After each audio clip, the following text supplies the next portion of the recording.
everyone, Comic Book Reviewer here.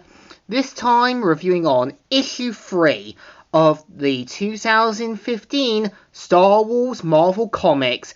Now, as you know, the Star Wars Marvel Comics were basically Marvel's another attempt on the Star Wars series after the whole Disney Star Wars buyout merger, and after the original timeline, we basically got a clean slate. And like I said, it's kind of clear the 2015 comics are a bit more of a limitation to what Dark Horse gave us and other games and stuff before the buyout. So the cover mainly has Luke on his speeder taking down Imperial stormtroopers. And let's get on with the story. It starts off mainly with basically everything going on at the sort of weapons factory. People are dying, things are getting blasted, and Darth Vader showing up in a badass pose. And we do see how Han and Leia try and take out basically TIE fighters and that, and try to contact C-3PO, whose basically memory has been screwed up, and the aliens that basically live in the junkyard are salvaging parts and that. And we see how Chewbacca shows up gunning things down, and C-3PO saying, "Frankly, sir, I've never much cared for an entire action or adventure." And we kind of see how Han is relieved that Chewie's alright and that. And we also do see, every Imperial vessel, guns and everything else being fired at the Imperial Walker.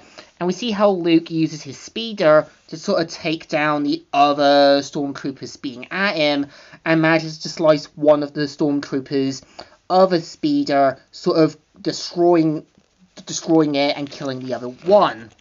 And here we also do see how the weapons factory is still basically being functional, and we see how the Overseer lets Darth Vader know everything is alright now, and we see Darth Vader saying, "Then perhaps you might live to see another tomorrow, Overseer. Send more troops to my location. Send everyone who can. Hold a blaster. The rebels must not escape." Yes, Lord Vader, as you command." And here, we do see how Darth Vader tries to break down the sort of Imperial Walker. Everything's all going to hell now. And here, we do see how Darth Vader is close to defeating Princess Leia and the others, and Luke knowing what can happen if something goes wrong. And the Imperial Walker comes crashing down, and we see Darth Vader saying, "The Walker has fallen. Move in for the kill." And we kind of see how Luke says, "No! Run! For the trash fields!" "The slaves are nothing. I want those rebels. Keep moving! Move!" And we see how Luke knows that he has a job to do, and basically goes into sort of going for the kill. And we see how Darth Vader commandeers a Imperial speeder, and of course journeys it through inside. And Darth Vader saying, "Not this time, boy. You will not outrun me again." And we see how some Imperial officers are saying, like, everything's alright, everything's fine now, everything's all stabled. And we see how the Overseer says, "No, this can't be happening. Lord Vader will have my..." And basically gets decapitated. And we see how Luke realizes that he's not going to be the Jedi his father expects him to be. And the weapon factory blows up, and Darth Vader surviving, and seeing that the rebels have gotten away with the remaining slaves.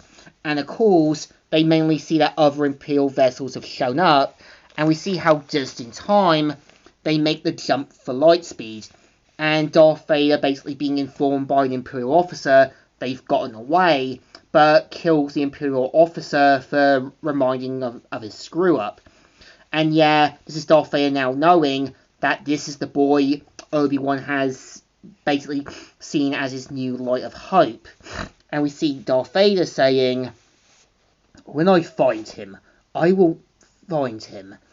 and he will be my weapon, not yours. The dark side always wins, Obi-Wan. You should know that by now. And yeah, after this, everyone's now alright. And we do kind of see how Luke realizes that he's not going to live up to the same pedestals and that, like Obi-Wan intended. And of course, we see how some of Jabba's goons drop off a dead body where basically Obi-Wan used to live when he exiled himself in Tatooine. And we do see a special item for him which contains something important. And yeah, the next issue is obviously going to have a big reveal thing. And yeah, this is issue 3. So I think issue 3 is kind of okay. Like I said, this is Luke kind of knowing that he's not going to live up to the same expectations like Obi-Wan wanted, or be like his father. I think at least what Dark Horse Comics got right is that, yeah, Luke knows he wasn't going to make similar mistakes. He always knew when to kind of understand that he couldn't put himself to impossible standards. It feels like this is Luke trying to live up to that legacy, but not knowing how to be. And yeah, there are limitations with the new Star Wars comics that didn't need to be limited down. But I still think this issue still deserves a thumbs up. It's still good. It's still alright. But again, this is Disney doing limitations and telling Marvel what they need to do that really don't need to happen. So, Comic Reviewer here, signing out.